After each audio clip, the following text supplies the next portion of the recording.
Pourquoi l'homme a besoin de visions et de rêves? Mon objectif ce soir portera sur un sujet simple mais important, et j'aimerais que vous y réfléchissiez attentivement. Notez cela en haut de votre page, s'il vous plaît. Pourquoi les hommes ont-ils besoin de visions et de rêves? Pourquoi est-il important pour l'homme d'avoir une vision et un rêve?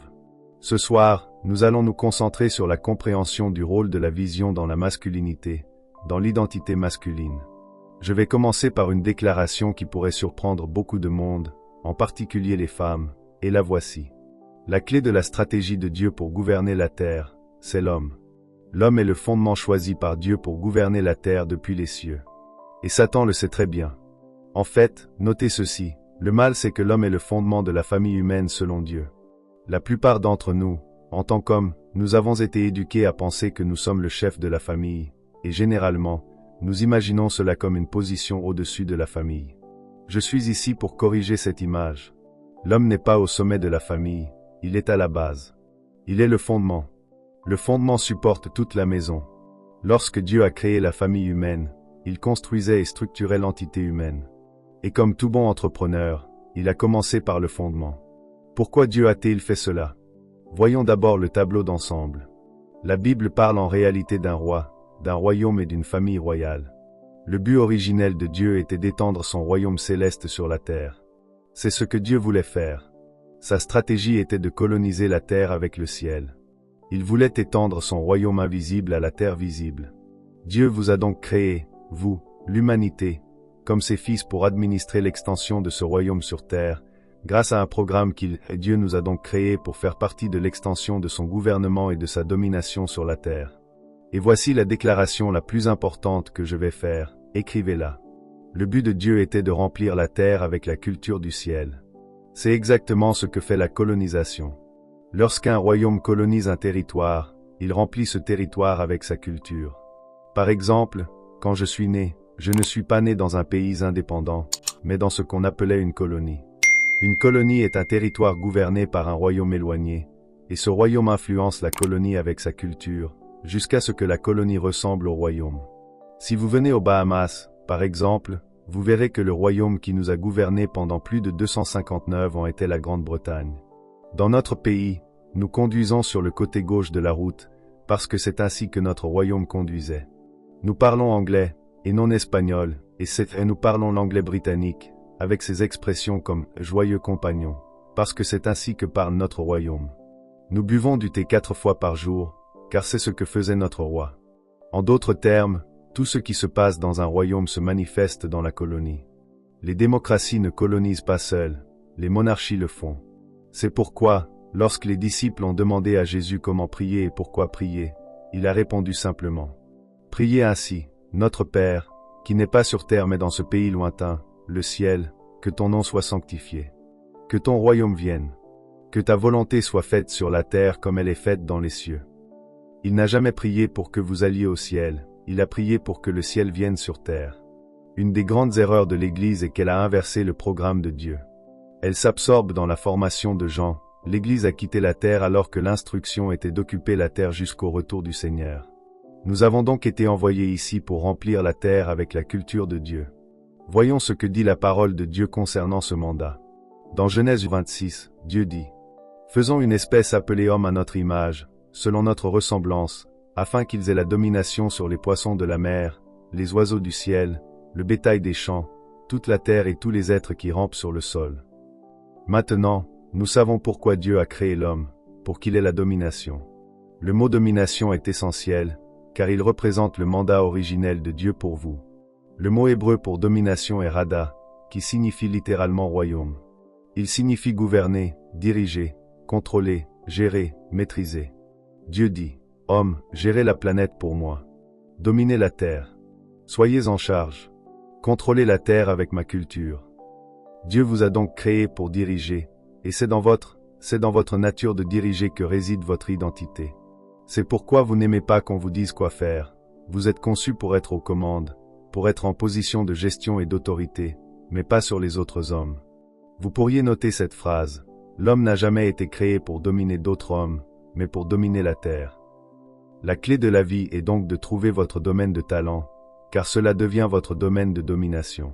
Chaque homme ici est né pour dominer un certain domaine de la vie grâce à son don. Cela devient votre domaine. Ainsi, découvrir votre domaine, c'est découvrir votre but personnel et votre leadership. Quand vous trouvez votre talent et votre domaine de but, vous devenez une personne de but. En fait, cette découverte de votre but est la source de votre leadership personnel. Tout le monde ici est né pour être un leader, mais pas pour dominer les autres. Le leadership est bien plus lié, le leadership est davantage lié à l'autodécouverte qu'au contrôle des autres. Si vous trouvez votre talent et commencez à le maîtriser, vous attirerez naturellement les gens. Les vrais leaders ne cherchent jamais de suiveurs, ce sont les suiveurs qui sont attirés par le talent du leader.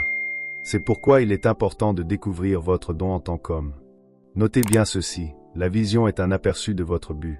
Je veux partager avec vous quelque chose qui a transformé ma vie. La découverte de mon but et combien il est crucial, pour vous en tant qu'homme, de trouver ce talent. Quel est le but de l'homme? Avant tout, la stratégie de Dieu était de régner sur la terre par l'intermédiaire de sa famille humaine. Mais son dessein divin pour la famille est la clé de notre réussite. Comment Dieu a-t-il conçu la famille humaine? Premièrement, il a commencé par l'homme. Dites tous, humain. Notez le mot, humain. Le mot humain vient de humus, qui signifie la terre, la poussière. Et le mot homme, en hébreu, et le terme homme, a été donné par Dieu à l'être spirituel qu'il a créé. Ainsi, le mot homme désigne un être spirituel, et humus désigne la poussière. Dieu a pris cet homme spirituel et l'a placé dans un corps terrestre, qu'il a appelé humain. Ainsi, un humuson est simplement un être spirituel dans un corps de terre. Votre corps est poussière, et c'est important, car l'homme est esprit. Et les esprits n'ont pas de genre. Vous ne trouverez nulle part dans la Bible de référence à un esprit masculin ou féminin, cela n'existe pas. Un jour, on a demandé à Jésus ce qu'il adviendrait d'un homme qui épouse une femme et se remarie après sa mort. Il a répondu, « Vous êtes dans l'erreur. Vous ne comprenez pas bien. Ne savez-vous pas que dans le monde spirituel, il n'y a ni mariage ni don en mariage, car ils sont comme les anges? Ce sont des esprits. En d'autres termes, le mot homme donné à l'être spirituel n'a pas de genre, mais Dieu a pris le premier homme et l'a placé dans un corps. Le premier corps que Dieu a formé à partir de la poussière du sol était masculin. Dieu a insufflé l'homme dans ce corps, et ainsi le mâle est devenu le premier humushomme sur terre. Genèse 1:27 dit, « Dieu créa l'homme à son image, à l'image de Dieu il le créa, homme et femme il les créa. » Cela signifie que l'homme existe sous deux modèles, mâle et femelle. Dans le corps de chaque femme se trouve un esprit appelé homme, et dans le corps de chaque homme, il y a également un esprit appelé homme. Toute l'espèce est donc appelée homme. Cependant, le premier corps que Dieu a formé est masculin, car l'homme devait être le fondement de la famille humaine. Dieu a créé aujourd'hui environ 6,7 milliards de personnes, et aucune d'entre elles ne vient directement du sol, elles viennent toutes d'un seul homme. C'est vrai, Dieu n'a créé qu'un seul humain à partir du sol et n'a jamais recommencé. Puis-je le répéter lentement, Dieu n'a créé qu'un seul homme à partir de la poussière. Dieu n'a créé qu'un seul humain à partir du sol et n'a jamais recommencé. Même les femmes ne viennent pas directement du sol, elles proviennent du corps masculin unique que Dieu avait formé. Dieu a ensuite extrait de cet homme une femme, et il a confié à la femme le rôle d'incubateur pour l'humanité. De là, ils ont peuplé la terre. Aujourd'hui, 6,7 milliards d'hommes et de femmes descendent de ce couple. Ainsi, Adam continue de transmettre la vie.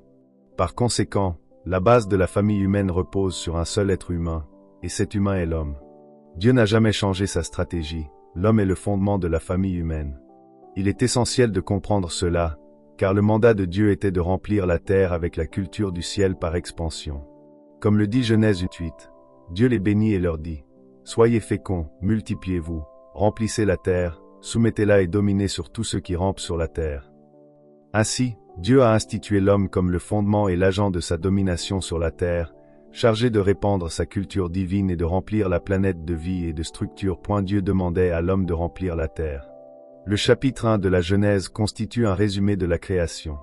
Lorsque vous lisez Genèse 1, vous lisez ce que Dieu a fait, tandis que le chapitre 2 contient les détails de la manière dont il l'a fait. Répétons cela pour plus de clarté. Genèse chapitre 1 décrit ce que Dieu a accompli. Genèse chapitre 2 explique comment il l'a accompli. Regardons les détails dans Genèse 2:4. Quand l'Éternel Dieu fit la terre et les cieux, aucun buisson de la campagne n'était encore sur la terre, et aucune herbe des champs ne poussait encore, car l'Éternel Dieu n'avait pas fait pleuvoir sur la terre, et il n'y avait pas d'homme pour cultiver le sol. Je pourrais m'arrêter ici et enseigner pendant des heures sur l'importance de cette seule phrase. Mais pour aller à l'essentiel, Dieu a retardé toute progression, car il n'y avait pas d'homme pour gérer la planète. Là où il n'y a pas de gestion humaine, la croissance est retenue. C'est là la raison pour laquelle, dans votre vie, vous pourriez vous demander pourquoi vous n'avez pas plus d'argent ou pourquoi certaines choses n'avancent pas. Là où il n'y a pas de leadership, de gestion et de vision, la bénédiction et le progrès sont retenus. Point parce que vous gérez mal le peu qu'il vous a donné. Vous vous demandez pourquoi vous n'avez pas encore trouvé le mariage ou pourquoi certaines bénédictions tardent à se manifester. Vous avez mal géré les relations qu'il vous avait confiées. Tout ce que vous ne gérez pas correctement, vous le perdez. Notez-le, Dieu arrêtera la croissance là où il n'y a pas de gestion. Si vous y réfléchissez bien, la solution de Dieu à ce problème a été de créer un homme. Cela signifie que vous avez été créé par Dieu pour gérer ses ressources. La Bible dit, « Il n'y avait pas d'homme pour cultiver le sol ». Cette phrase souligne que le progrès et la prospérité dépendent de la présence d'un gardien, d'un gestionnaire. La phrase suivante est encore plus surprenante. L'Éternel Dieu forma l'homme de la poussière du sol. Dans le processus de création de l'homme, la Bible utilise deux mots en hébreu pour décrire cette action. Elle dit que Dieu créa l'homme et qu'il forma l'homme. Le mot créa est bara, ce qui signifie former à partir de rien, tandis que le mot forma est assa, qui signifie modeler à partir de quelque chose qui existe déjà. Ainsi, une partie de vous vient de rien, une création divine pure, et une autre partie est modelée à partir de ce qui existe déjà, donnant à l'homme sa capacité unique de gérer et de transformer la réalité autour de lui. Et la partie bara, celle qui vient de rien, c'est l'esprit qui provient directement de l'esprit de Dieu. Dieu n'a utilisé aucun matériau préexistant autour de lui pour vous créer. Créer signifie partir de rien. Vous avez donc été formé à partir de son propre esprit. En revanche, votre corps, la poussière, a été formé à partir de la terre qui l'entourait. Votre corps vient de la poussière, mais vous venez de Dieu. Voilà pourquoi vous êtes esprit, et votre corps n'est que de la poussière. Ne confondez jamais votre corps avec vous-même. Comme le dit la parole, absent du corps, présent auprès du Seigneur. Votre corps n'est qu'une maison, une enveloppe, mais ce qui importe, c'est votre esprit divin. Il est également essentiel de noter que la première enveloppe que Dieu a créée était masculine. La Bible dit, Dieu forma l'homme de la poussière du sol, souffla en lui un souffle de vie, et l'homme devint un être vivant, une âme vivante. Genèse 2:7. Au verset 8, il est dit, l'Éternel Dieu planta un jardin en Éden, à l'est.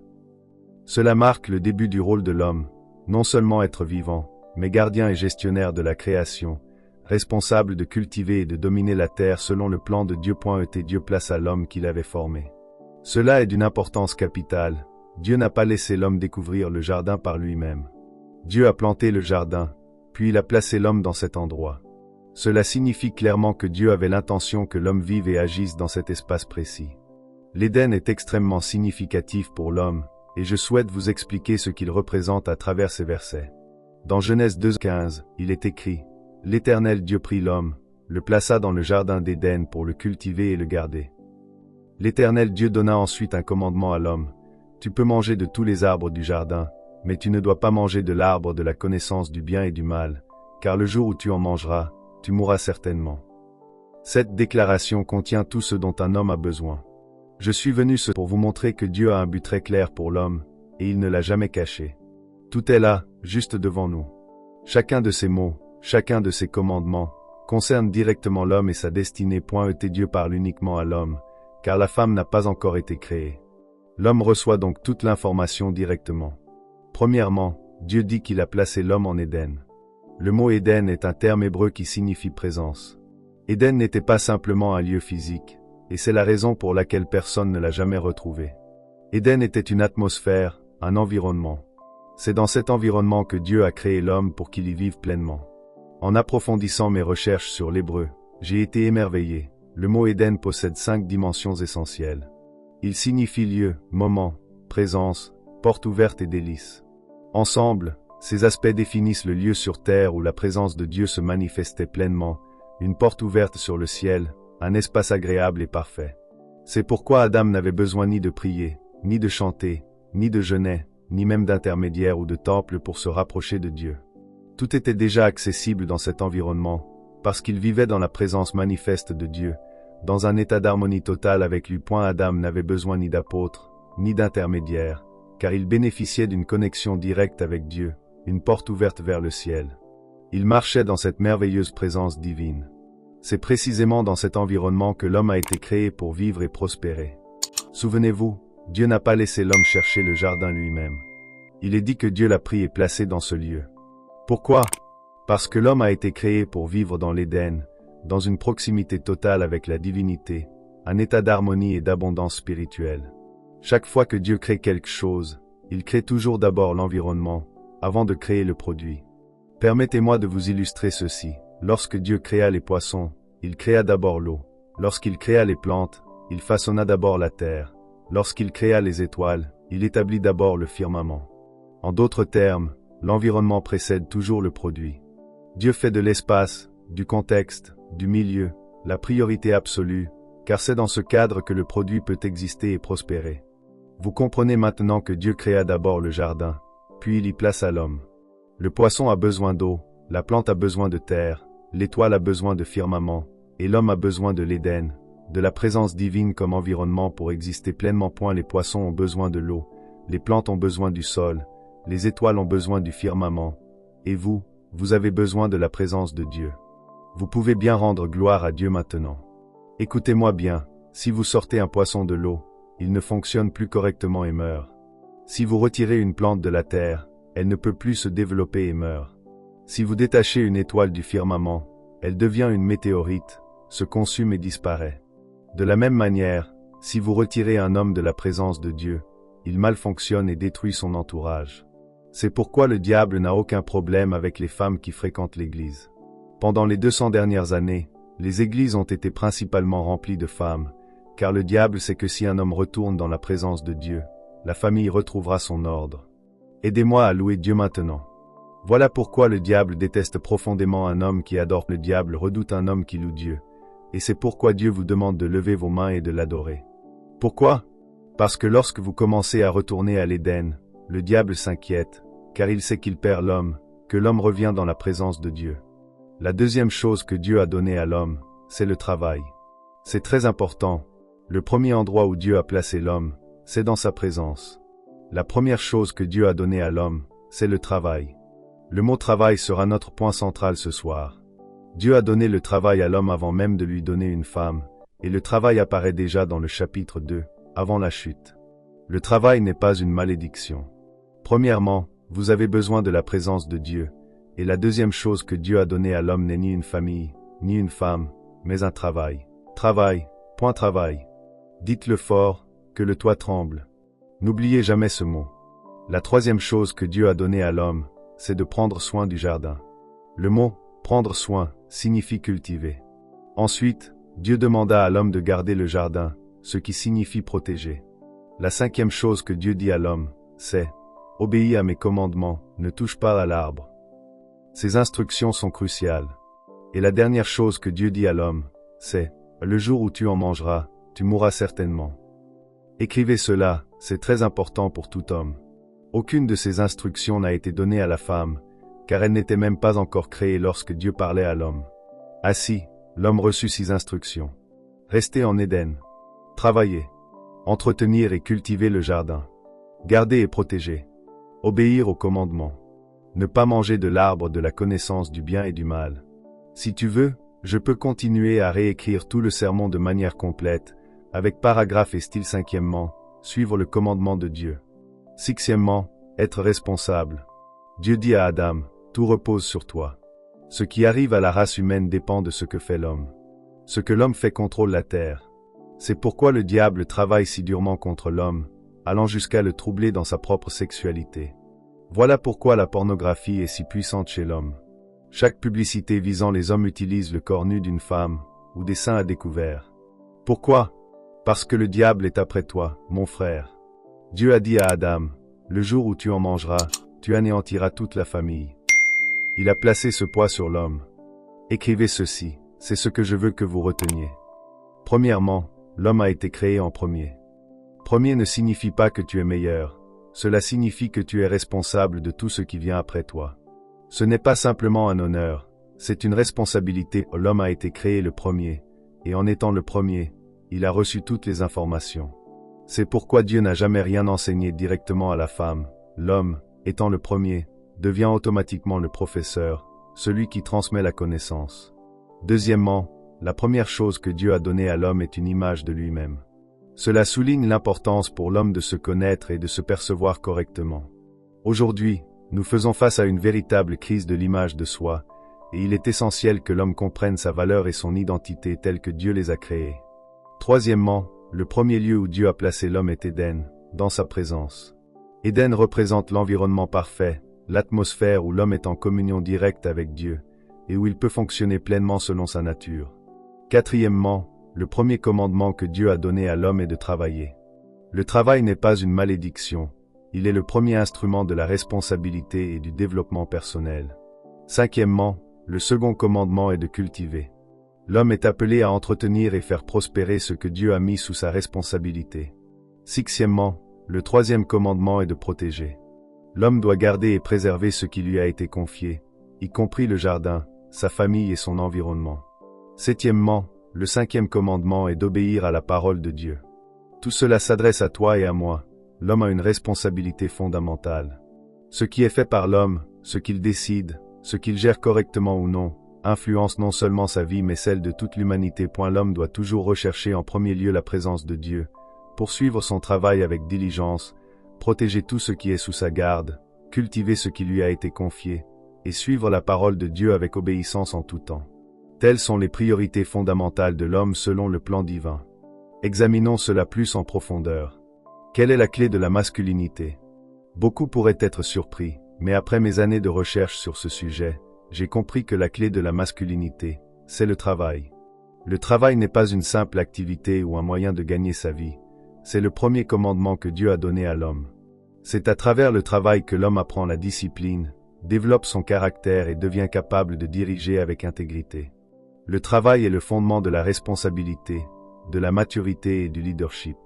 C'est cette compréhension qui m'a permis de devenir un père fier et un mari aimant et dévoué pour ma femme, qui m'accompagne dans tous mes voyages et est même mon soutien constant. La masculinité véritable se mesure non à la force ou au statut, mais à la capacité de travailler fidèlement et de gérer avec sagesse tout ce que Dieu a placé sous votre responsabilité. Dieu n'a pas dit à l'homme de prier ou d'adorer immédiatement. Il lui a donné le travail. Il l'a placé dans la bonne atmosphère, dans le jardin d'Éden, et lui a dit, « Travaille ». Si le travail est le premier commandement que Dieu a donné à l'homme, il est essentiel de comprendre ce que signifie véritablement ce mot. En hébreu, le mot pour travail est ergon. Ce mot est profond et riche de sens. Travailler, selon ce concept, signifie d'abord devenir, ensuite se manifester, puis s'accomplir, et enfin se révéler, c'est-à-dire devenir soi-même. En d'autres termes, le travail n'est pas simplement une action ou une tâche, il s'agit de découvrir et de réaliser ce pourquoi vous avez été créé à travers la manifestation de soi. C'est une idée surprenante pour beaucoup, car on nous a souvent appris que le travail n'est qu'une activité que l'on fait pour gagner sa vie. Voilà pourquoi tant de personnes se sentent frustrées et épuisées dans leur emploi. Dans mon nouveau livre, j'ai consacré 2 chapitres entiers à la distinction entre le travail et l'emploi. Votre emploi, c'est ce pourquoi on vous paie. Votre travail, c'est ce pourquoi vous êtes né. Il est l'expression la plus authentique de votre être et le moyen par lequel vous accomplissez le dessein divin dans votre vie. Votre emploi représente votre compétence, votre savoir-faire. Votre travail, lui, représente votre don, votre vocation. On peut vous licencier de votre emploi, mais personne ne peut vous enlever votre travail. Vous pouvez prendre votre retraite de votre emploi, mais vous ne pouvez jamais prendre votre retraite de votre travail, car votre travail est votre don, ce pourquoi vous avez été créé. Dieu dit à Adam, « Travaille ». Comprenez bien la signification profonde de ce mot, « devenir ». Ce terme peut s'illustrer par l'exemple d'une graine. Si vous tenez une graine de mangue dans votre main et que vous lui dites de travailler, vous lui demandez en réalité de devenir un arbre porteur de mangue. Voilà le sens du mot hébreu. En anglais, cela se traduit par « Adam, deviens toi-même ». Dieu a caché dans chaque homme une vision magnifique qu'il doit réaliser, un potentiel qu'il doit manifester. Vous n'êtes pas simplement censé aller travailler, vous êtes censé manifester votre travail, révéler ce que Dieu a mis en vous. Certains commencent à comprendre que votre travail, ce n'est pas ce que vous faites par obligation, mais ce que vous portez en vous, ce pourquoi vous avez été créé et ce que vous êtes destiné à apporter au monde. Votre travail représente votre génération, votre contribution unique à ce monde. Voilà pourquoi votre emploi est toujours temporaire. On peut vous licencier de votre poste, mais personne ne peut vous licencier d'être vous-même.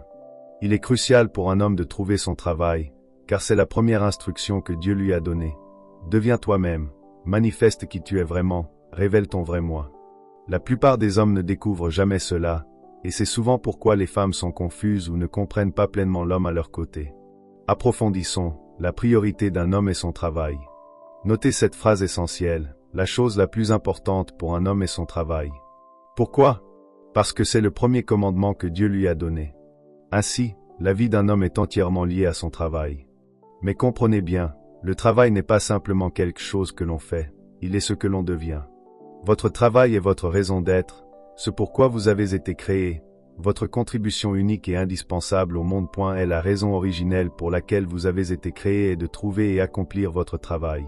Chaque être a un rôle unique. Une graine de pomme a été créée pour devenir un pommier, un oiseau a été créé pour voler, et lorsqu'il prend son envol, il accomplit son travail. Un poisson a été créé pour nager, et en nageant, il accomplit son travail.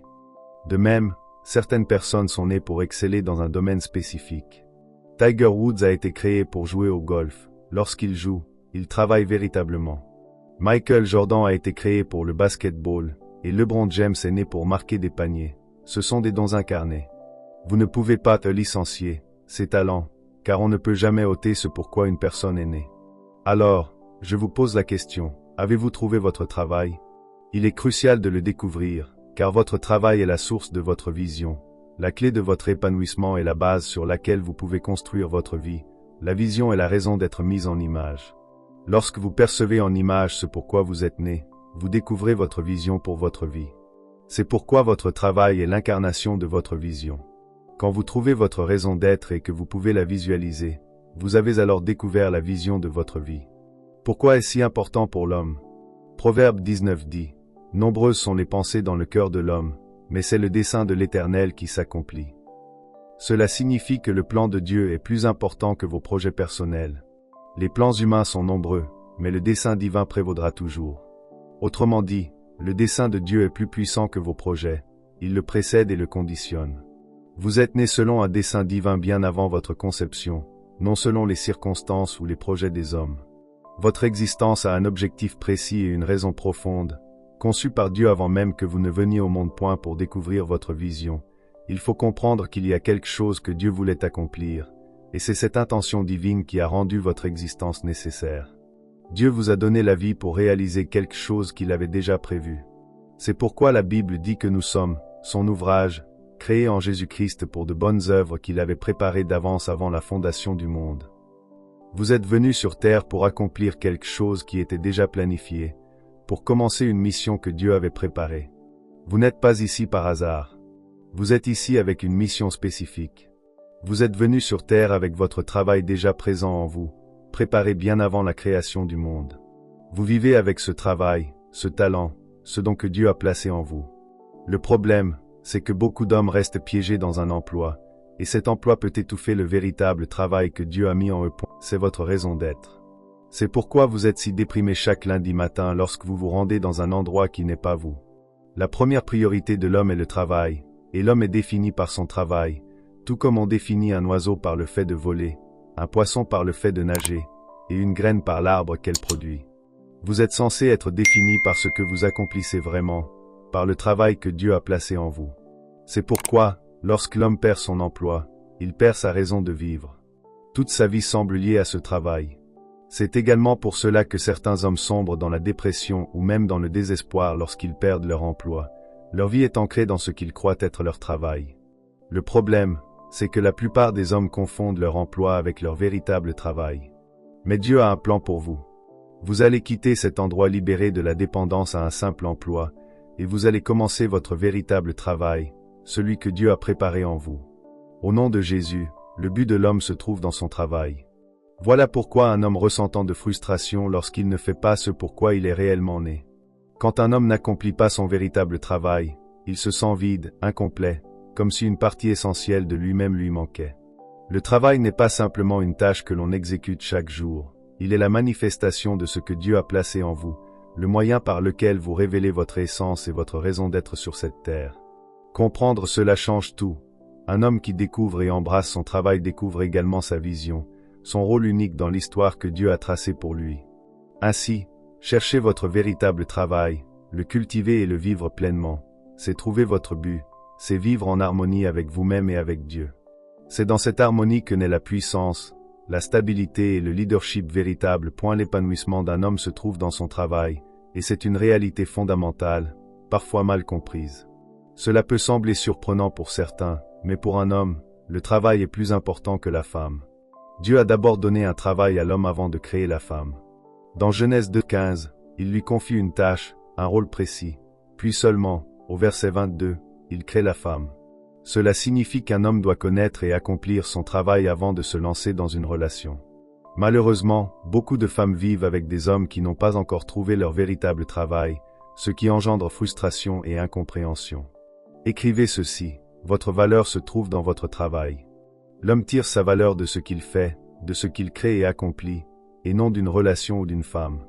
Le travail est la mesure de sa valeur, le socle sur lequel repose sa dignité et sa confiance en lui. Quand un homme ignore son véritable travail, il se sent vide, inutile, sans direction.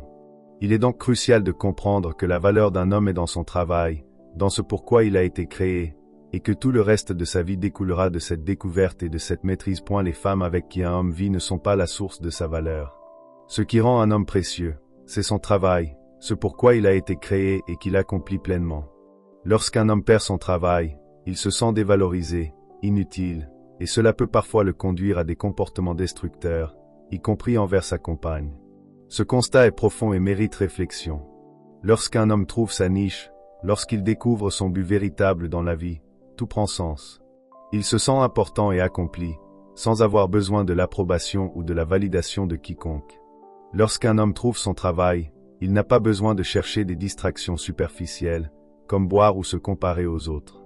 Découvrir son don, trouver son travail véritable, apporte un épanouissement intérieur, une satisfaction profonde. L'estime d'un homme et son sentiment de valeur se trouvent dans son travail.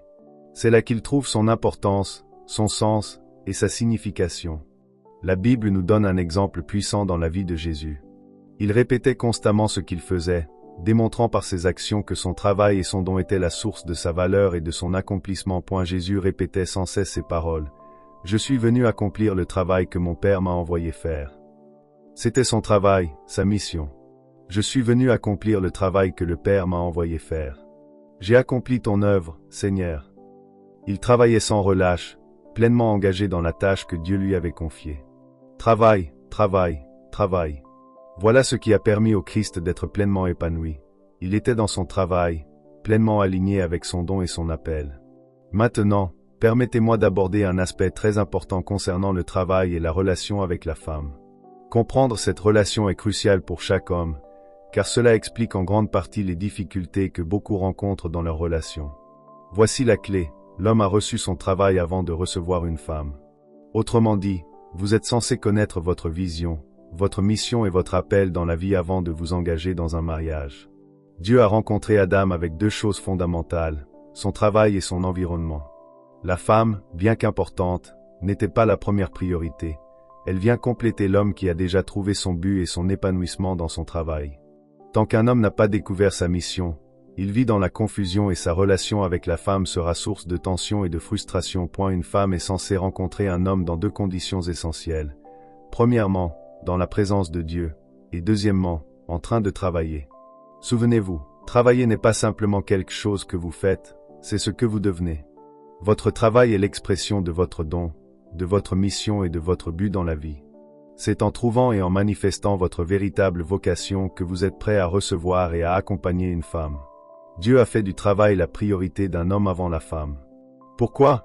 Parce que la femme a été créée pour aider l'homme, pour compléter son œuvre et non pour la commencer à sa place. La Bible dit, « Je lui ferai une aide convenable ». Pour qu'une aide puisse être utile, il faut d'abord que l'homme soit en action, qu'il soit engagé dans sa mission. Sans travail, sans vision et sans manifestation de son potentiel, l'homme ne peut pas pleinement bénéficier de l'accompagnement que Dieu a prévu à travers la femme.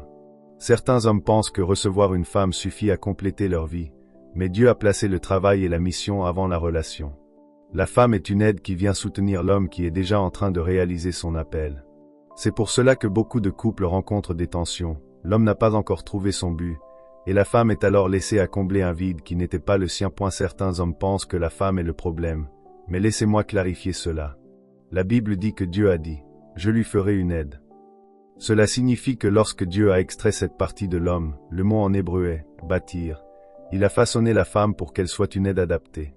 Remarquez la différence entre l'homme et la femme dans ce processus. Le mot hébreu pour l'homme est « former », ce qui signifie sculpter. Dieu a sculpté l'homme, l'a façonné pour sa mission.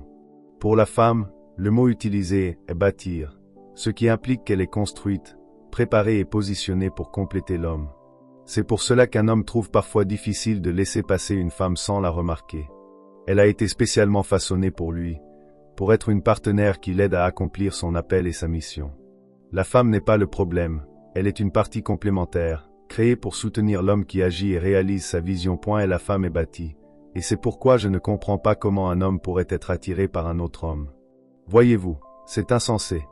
Remarquez aussi que Dieu a créé l'homme sans aucune entrée, seulement une sortie. Il n'y a pas d'entrée, tout est orienté vers la vie et la mission qu'il doit accomplir. Dieu dit, « Il n'est pas bon que cet homme soit seul. Je vais lui faire une aide. » Messieurs, écoutez bien, lorsque Dieu a bâti la femme, il a placé en elle toute l'intelligence, l'intuition, les compétences, la capacité de planification, la sagesse, les idées et toutes sortes de suggestions merveilleuses. Tout cet équipement, tout ce qu'elle possède, c'est pour compléter l'homme. C'est pourquoi la plupart des hommes ont besoin d'enseignement. Lorsqu'ils rencontrent une femme, elle arrive complètement équipée, mais beaucoup d'hommes se sentent menacés parce qu'ils n'ont pas de projet sur lequel travailler avec elle. Comprenez-vous? Cette femme arrive avec tout ce qu'il faut, et l'homme doit apprendre à travailler avec elle, à la guider dans sa mission commune. Et la femme arrive avec toutes sortes de diplômes, de maîtrise, de doctorat d'intuition, d'idées, de sagesse, d'objectifs et de planification, avec toutes ces stratégies. Et elle se présente en disant « Bonjour ». Et vous vous sentez intimidé par tout ce qui a été préparé pour vous. Alors que faites-vous? Vous la traitez d'agressive. Mais elle n'est pas agressive, elle est complètement équipée. Vous la qualifiez d'agressive parce que vous ne savez pas quoi faire de cet équipement. La plupart des hommes épousent les femmes comme les entreprises embauchent des employés. Parfois, on embauche quelqu'un puis on ne lui donne rien à faire. Et il n'y a rien de plus frustrant dans le monde que d'embaucher quelqu'un et de ne pas lui dire quoi faire. Écoutez-moi bien, c'est très important. C'est pourquoi la première chose que Dieu a donnée à l'homme, c'est le travail. Car lorsque l'homme découvre son travail, il est maintenant prêt pour une femme qui vient l'aider dans ce travail. Si une femme épouse un homme qui ne connaît pas sa propre vision, son but, sa mission ou son travail, elle devient inutile dans cette relation. Et l'homme ne peut pas bénéficier de son aide. Et si une femme épouse un homme qui n'a pas trouvé son propre travail, elle introduit de la frustration dans la maison. Écrivez ceci. Une femme a besoin du travail de l'homme pour s'épanouir. Elle est une aide. Rappelez-vous, il y a environ 15 ans, j'enseignais ce principe à un groupe en Malaisie. Après avoir terminé, en discutant avec certains hommes, le Seigneur m'a montré quelque chose. Il a dit, « Regarde ce qu'est un aide. » Écoutez bien. Un aide vient pour t'aider. Si je veux soulever ce pupitre et que j'ai besoin d'aide, j'ai besoin de quelqu'un aussi fort que moi, voire plus fort. Ai-je raison? Si j'essaie de le soulever seul, je n'y arriverai pas. Autrement dit, nous avons tendance à penser que la femme est le sexe faible. Le mot « faible » dans la Bible, utilisé une seule fois pour désigner les femmes, signifie délicat et non sans force.